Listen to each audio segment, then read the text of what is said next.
What's up, everybody? It's your favorite podcast, Get a Bucket. I'm your host, Trent, as usual. Hope you're all having a wonderful, wonderful day. As you can see here, I got a special guest for you guys, Darryl. Darryl, say what's up to the folk. What's happening? What's up?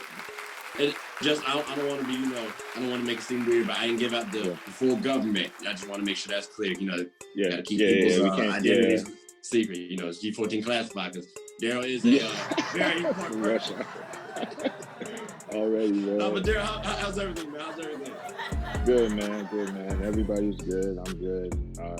Just working, trying to stay busy, doing the best I can with this, current situation we're in. But we fully vaxxed over here, so I'm ready for to get back outside and get into it, man. Honestly, I definitely feel you. Hey, real quick. Are you growing dreads, or you just want to get your hair a certain length? Like, what you doing? I'm on the fence. This is like something new for me. During the pandemic, you know me, Trey. Like, I'm always low cut, right, straight. I haven't grown my hair out since, I don't know, maybe 8th grade. That's as long back as I can remember. But like the whole pandemic kind of just inspired me. Like, yo, why am I gonna keep getting these haircuts for what? So like that last April, I just stopped, and I was like, you know what? I'm gonna see how my hair responds. I never grown my hair out in 20 years, so let me try it. So, I'm just trying to see what I can do with it. Maybe eventually fade up the sides, make it do something. I don't know, but for now, I'm just, I'm starting out. Before I had nothing. I was bald, clean shaved, so to have hair is dope to me, man. I've been missing out. Plus, with men, after you reach a certain age too, it's game over. Yeah. So like there, man. I want to at least enjoy it while it's here. I don't ever say what happens when it does go, or if it goes. So. Yeah, man. At least you got the beard, though. If you do lose your hair, though, I can't really go too much. Like, you be all right, though. You be all right. Yeah. But look, that's so we got. I got a basketball question because I understand you football, man. For those of y'all who don't know, Darryl did play in college, so we will talk about that a little bit later on. But are you a Pelicans fan? I am a Pelicans fan. Go Pels, Zion, B.I. Let's do it. Come on, let's bring it home, man. Okay. So my question is this then. Who do you side more with? Zion or Ingram? We're gonna and matter of fact, I want to say right now and going forward. That's tough, man. B.I.'s been, playing lights out. He, especially before the All-Star break, man, he was playing out of his mind, But Zion, he's been improving towards the end of the season a lot more too. So, you can't go wrong with either one. But I gotta go with Zion for now. Just based on the outlook and what his projections are looking like. But I love Brandon. He's solid too. But as long as we got some good coaching, I think we'll be all right. Okay, got you. You cut out a little bit, but I think you said Zion for now. Yeah, Zion for now. Yeah, sorry about that. Yeah. But you good. Yeah. Okay. Now let me ask you this, because we were talking a little bit earlier. So it sounded like you have a nice overall history of New Orleans basketball. So man, yeah, man, this is back when I was in middle school, back in 2002, when I heard the Hornets were moving to New Orleans. I was ecstatic because I'd only heard about the Jazz. I never got to experience a New Orleans basketball team. So, that first year I was all in. I was always a Wizards fan, but I became a Hornets fan. I was in it. I had the old swingman Baron Davis jersey. I had memorized the whole starting lineup.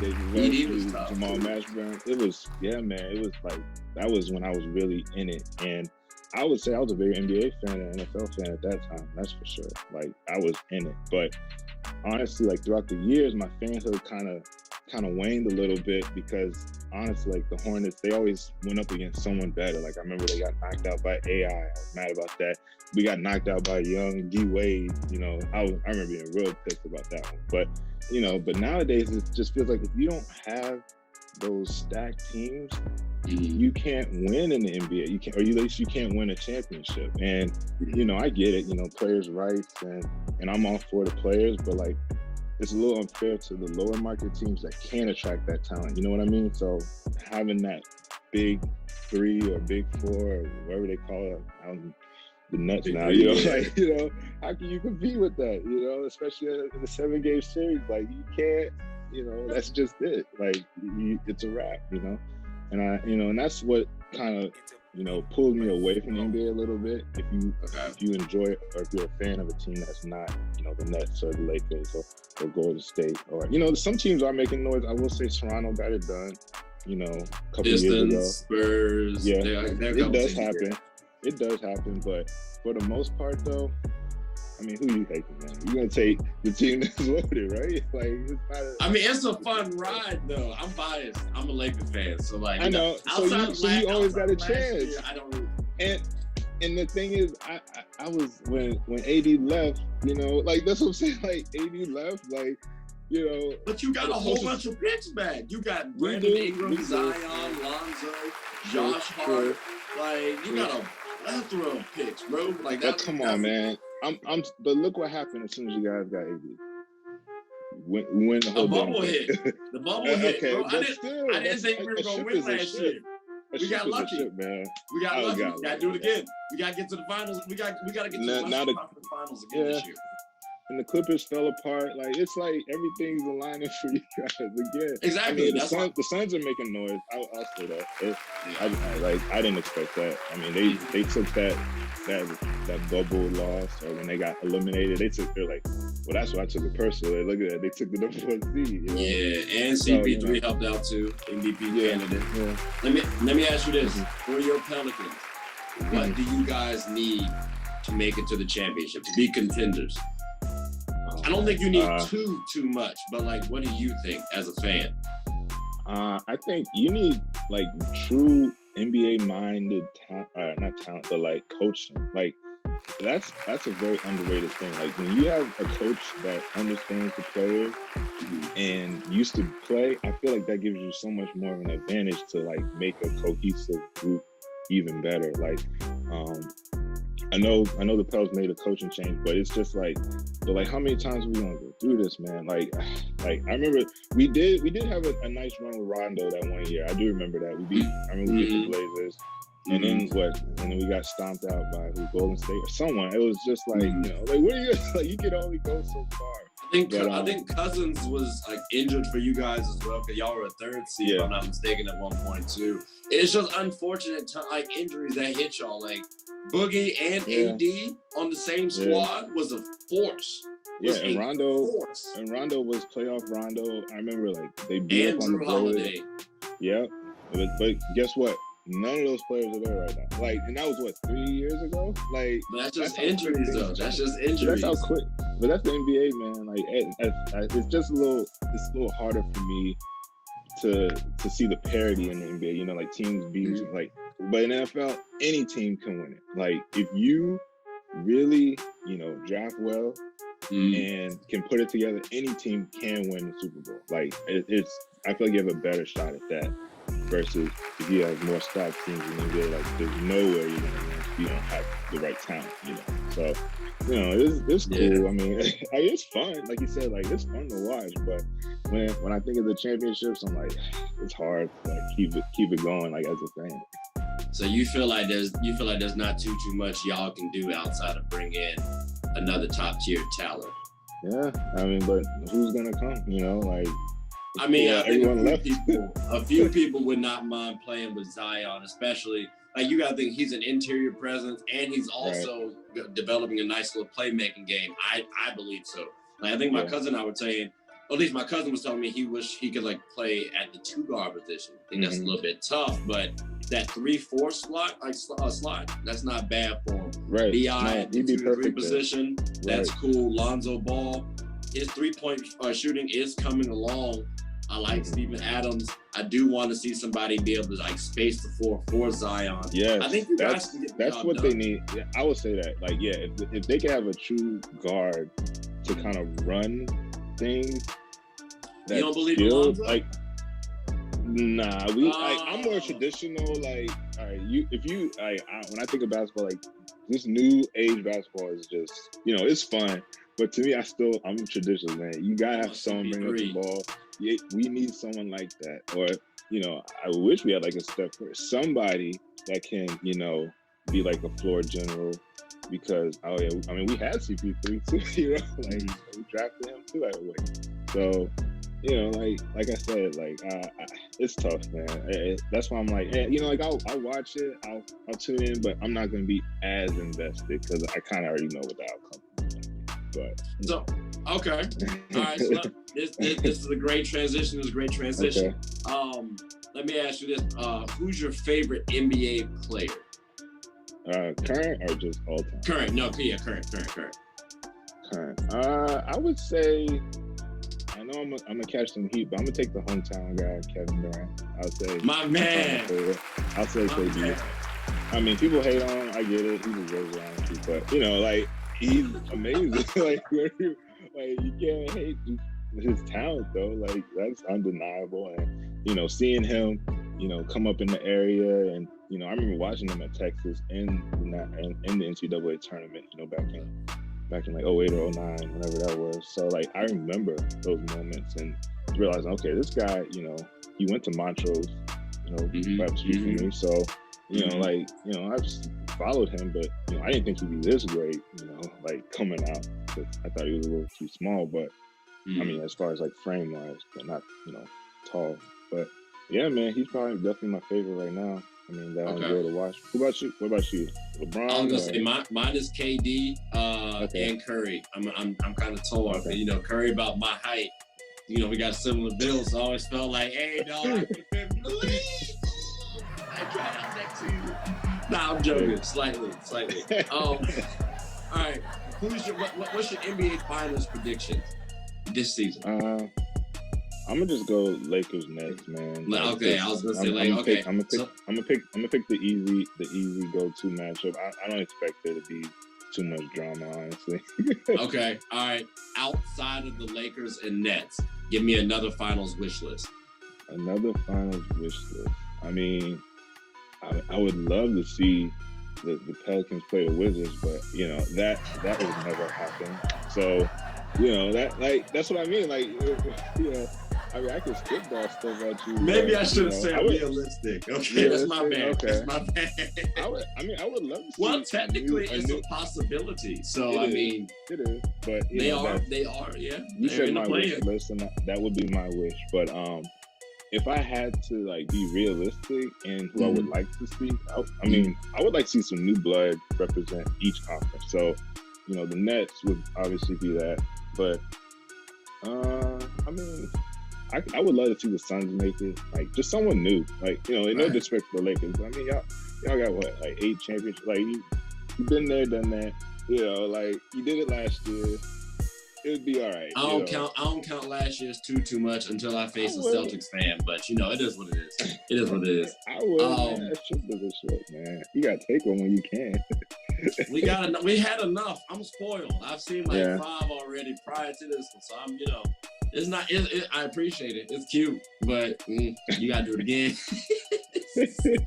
All right, man. All right. I see you. All right. So last basketball question. We're gonna dive on into NFL stuff. What would be your final big 3 wish list, or not final? Your next big 3 wish list, like big 3 stars joining together. So we had the Heat with LeBron James, D-Wade, Chris Bosh. You could throw the Warriors in this with KD, Steph, and Clay. Who would be the next? My favorite. Oh, the next one would be my favorite. Oh. Who do I think is gonna get together? No. Who would you want to see join up together? Yeah. Oh, okay.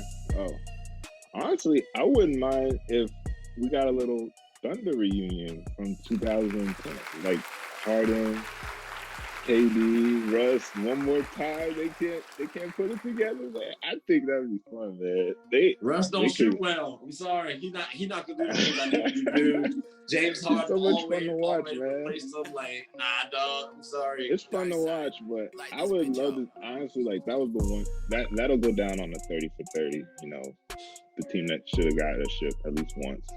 Definitely them, because the amount of star power that was on that team. It was just too young. They just weren't ready. But No, they were in the wrong organization. The team traded James Harden for $4 million because of $4 million. Just like that was it. Just $4 million.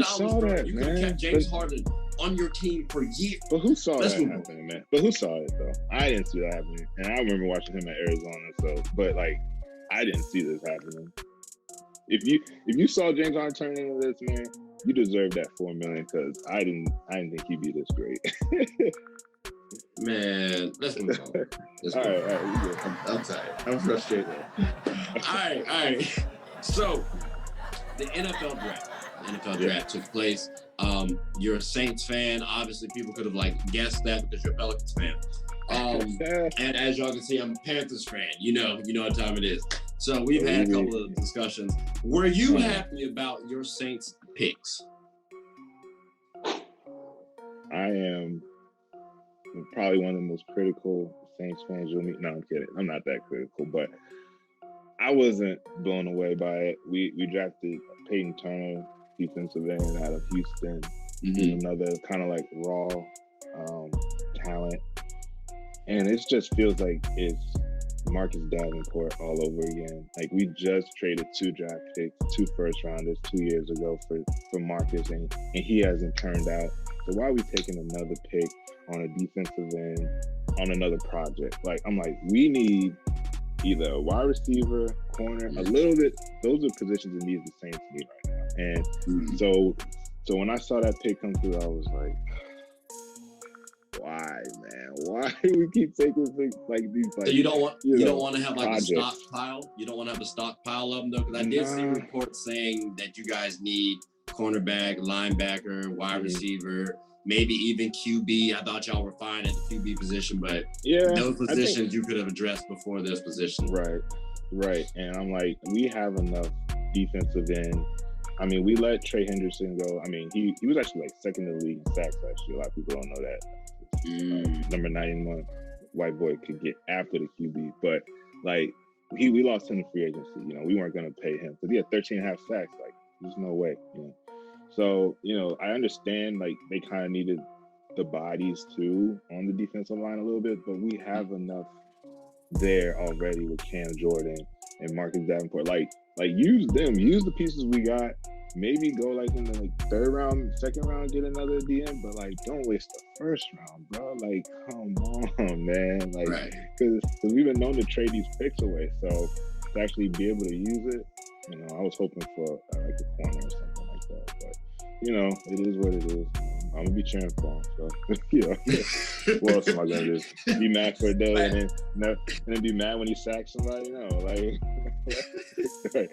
No, that shouldn't be happening. I'm not one of those.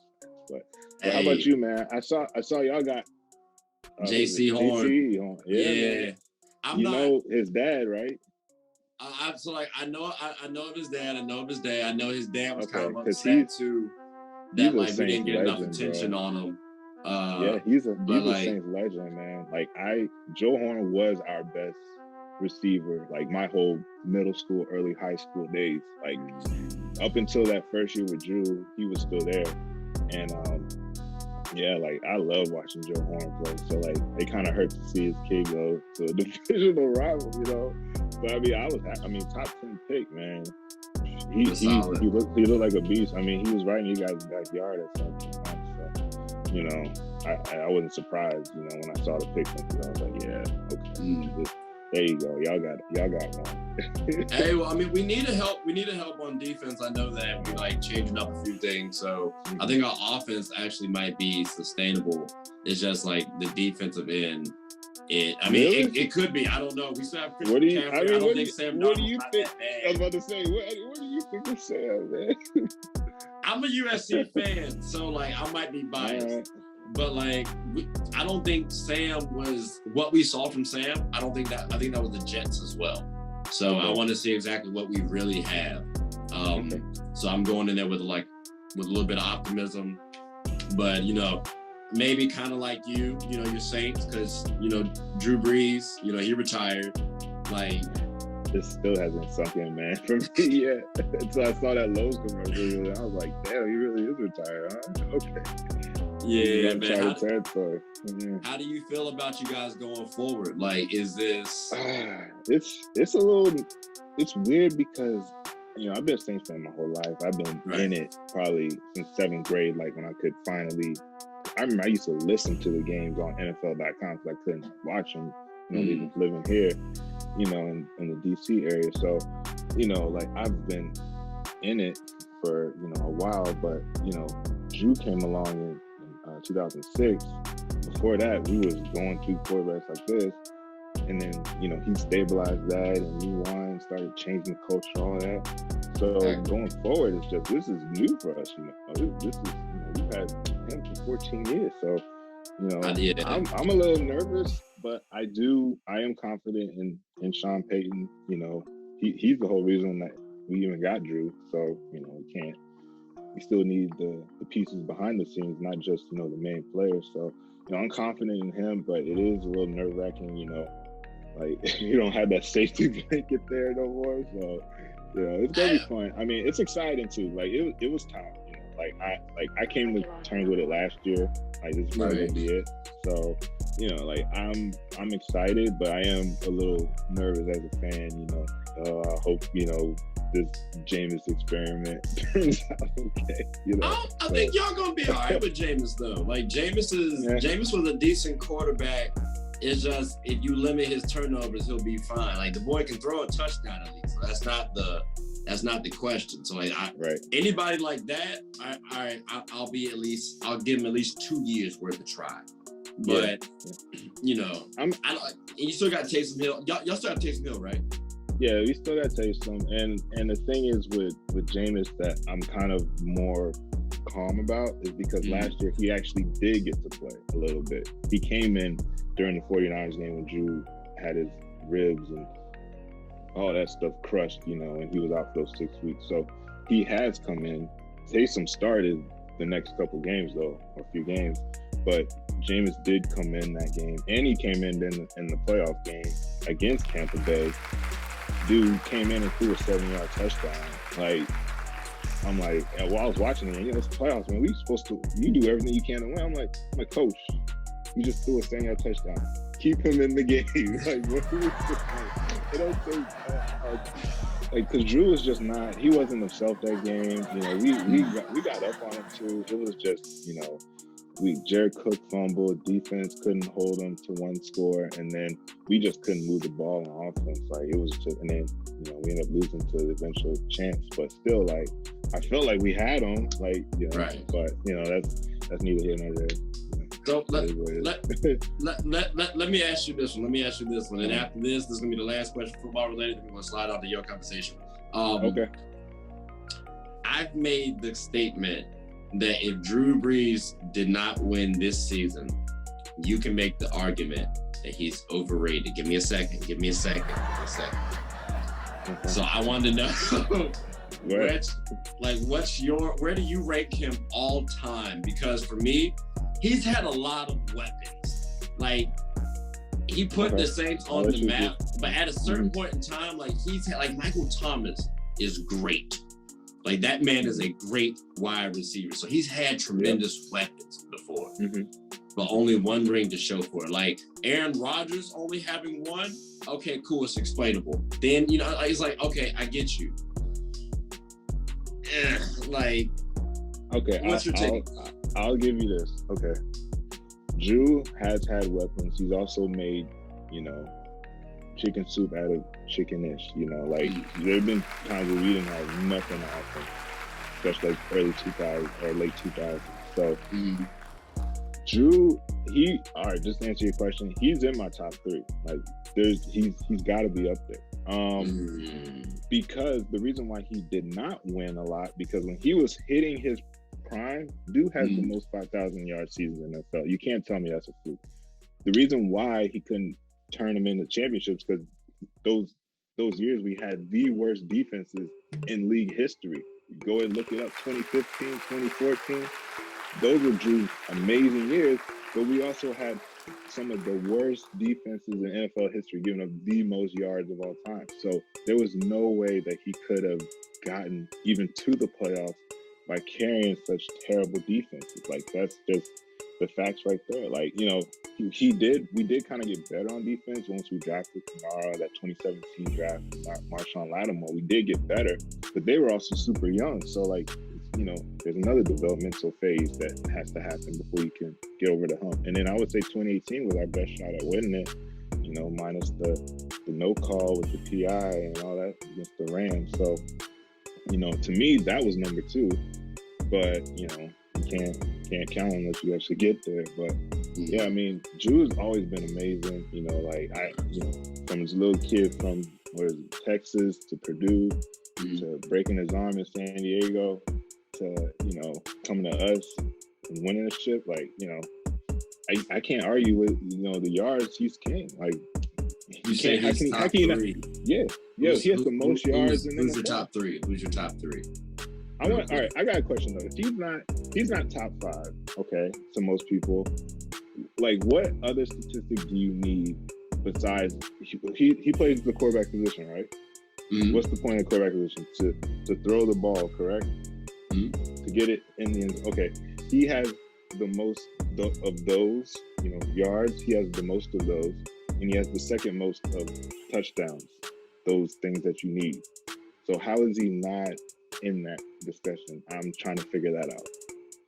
He can be in the discussion. It's just when you think usually when people talk about greatness, we're talking about quarterbacks, right? Like, we're talking about quarterbacks, right? We're gonna bring up championships, success, accolades, those type of things. And he falls a little short. I mean, I hate to say it, champ, but like Eli Manning, yes, he's not the veteran quarterback, but he has more championships than Drew Brees. So someone's gonna say, oh, he doesn't have more rings than Drew Brees or than Eli Manning.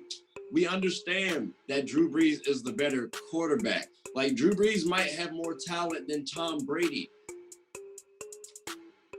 You're not the better, you know, you might not have had a better career. You might not be ranked yourself into a corner, bro. Like, you said what? You talked yourself into a corner. Like, what you mean? I'm talking about, all right, you want, I mean, this is fine. You know, like, it's healthy discussion. I'm just, when I think of greatness, you gotta be able to do the job. Like, you gotta be the best at your job. And when it comes to throwing yards, no one else has that many. So I'm like, how does that not make him one of the top? Off that alone, minus the championship. He did get one. Dan Marino never got one. Still, well, up until, like, I guess the last 10 years, was still considered, you know, a great QB. And it just blows my mind. I'm like, I don't know what else this guy has to do. You know, like, he has the ring. He has, you know, he didn't win an NFL MVP because he went against Aaron Rodgers the one year he threw for 5,000 yards. And in 06, I think LT won it. And it was just like something always happened. It was just never in the cards for him. Because if he had an NFL MVP, I think people would treat it more serious as well. But, you know, but I just have, that's just my take. Like, I'm like, if he didn't lead the league in yards or touchdowns, then I'd be like, okay, you have a case. But he's literally at the top. Like, rank him. Give me a top 3 in order, 1 through 3. 1 through 3. Okay. Yeah. I got that. I've seen just all time. That you've seen. Okay. I'll put Tom number 1. Mm-hmm. Just because, you know, he's respect. You know, he got it. Whatever. I'm putting Drew number 2. I'm putting A-Rod 3. Like, that's me right there. 1, 2, 3 right there. I would say above Peyton Manning. Okay. I want to put Peyton I want to put Peyton there, but I guess I'm just more of an A-Rod fan because he's amazing to watch. I mean, Peyton was too. Honestly, Peyton was so boring, but he was great. But yeah, I'm put A-Rod just because I just like his personality more. Okay. Yeah. All right. So, people, as y'all can see, Darryl is a big fan of Drew Brees. It seems like you know a lot about the NFL. And as I stated earlier, people, Darryl did play collegiately. So, Darryl, for the folks out there who don't know, give me a little bit of backstory. Like, what's that grind like as that college athlete? And then also, what made you want to go into football and play collegiately? Because, dude, they get hit pretty tough. Like, that's like, you see some of them hits, like, what made you want to do that? It's honestly, it's fun. Like, I love the game. I played in high school. I mean, I was a left tackle in high school, defensive tackle in high school. I played at Alcorn State in Mississippi, right? Division I, 2A school. So similar to like, you know, your Towsons, your Morgan States here, you know, that level of competition. So, you know, played in the SWAC, you know, HBCU. It was just, you know, in Mississippi, it was hot, you know. It was literally a grind. I remember my first day at training camp, and I'm coming from here. I'm not used to that heat. So we just have helmets on, you know, we're just practicing conditioning.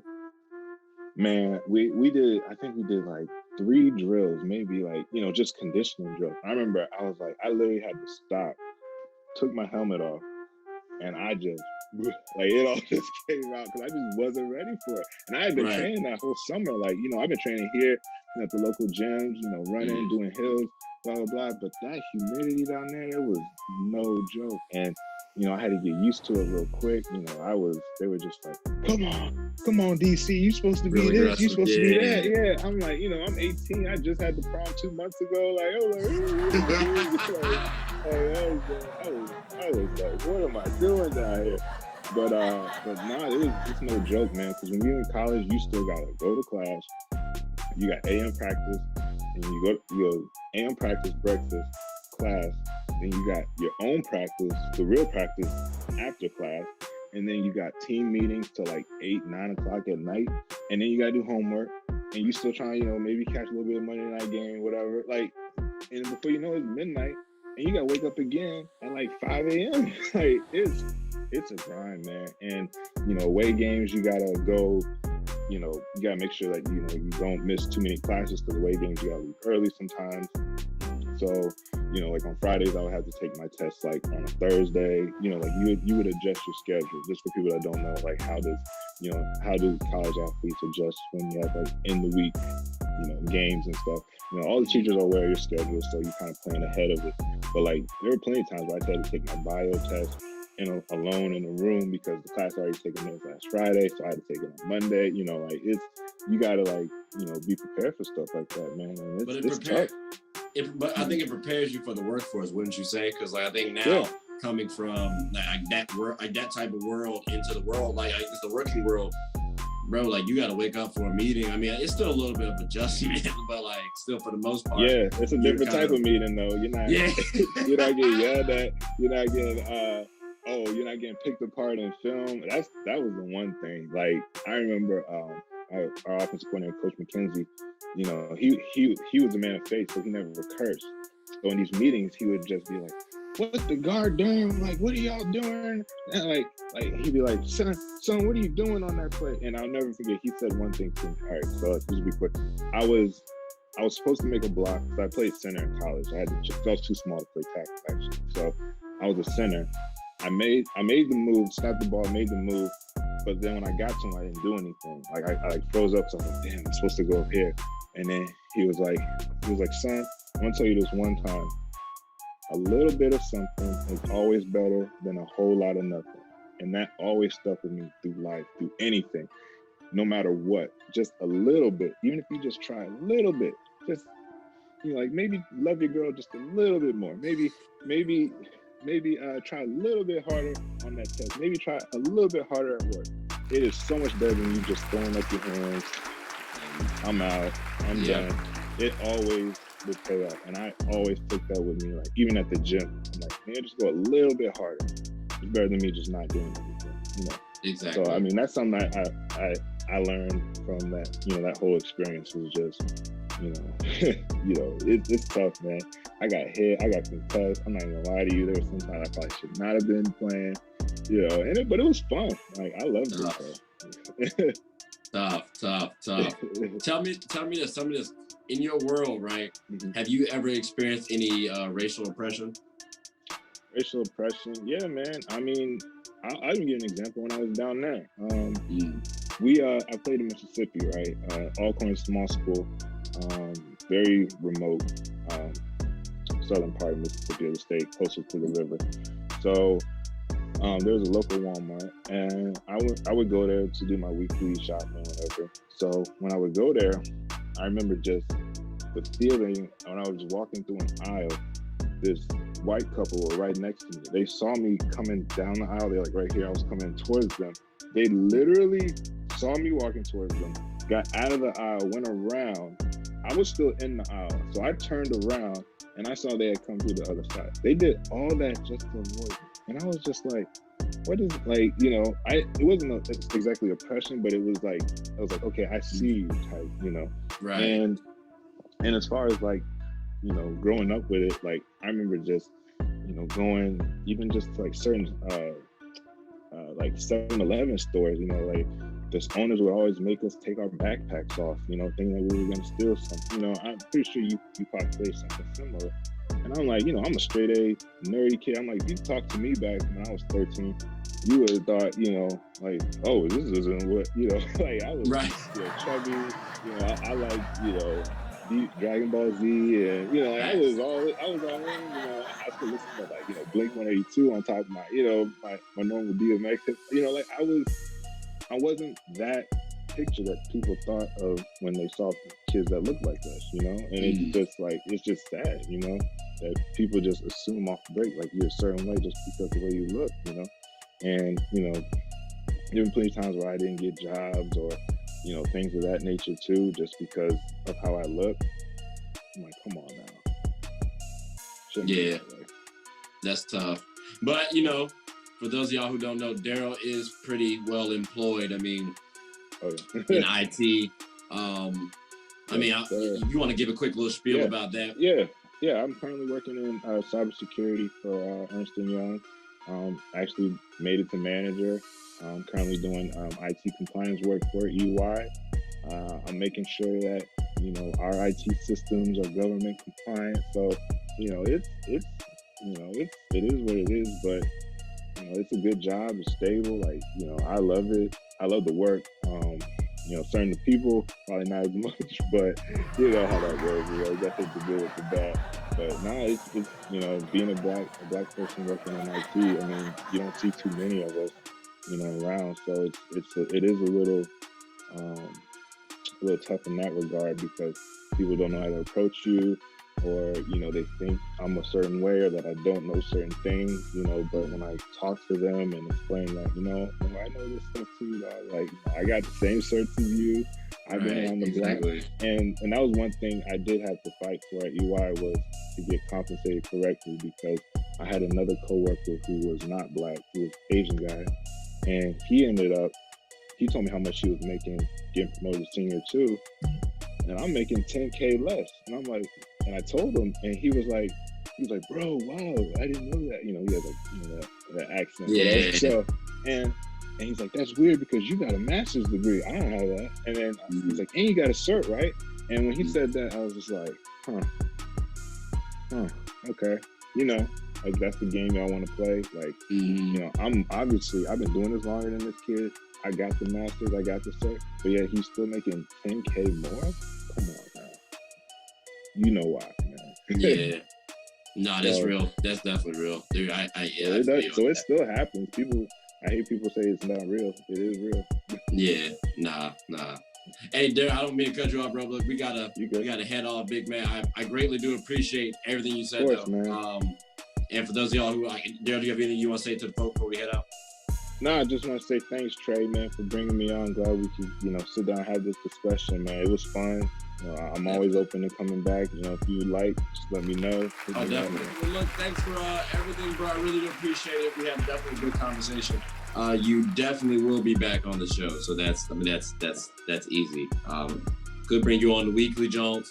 Have you like a couple updates for NFL? I don't be watching enough football unless my Panthers are relevant. Hey, we in there. But if not, you know, I might tune out of it a little bit. But I feel you. Yeah, and then definitely if anything related to the Pelicans too, or if you just want to jump on the show for whatever, just let me know. Appreciate it, I definitely do appreciate you.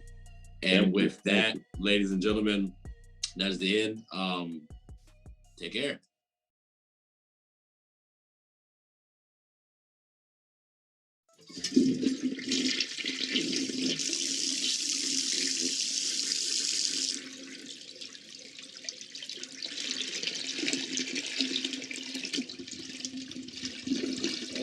I did not know you guys were still here.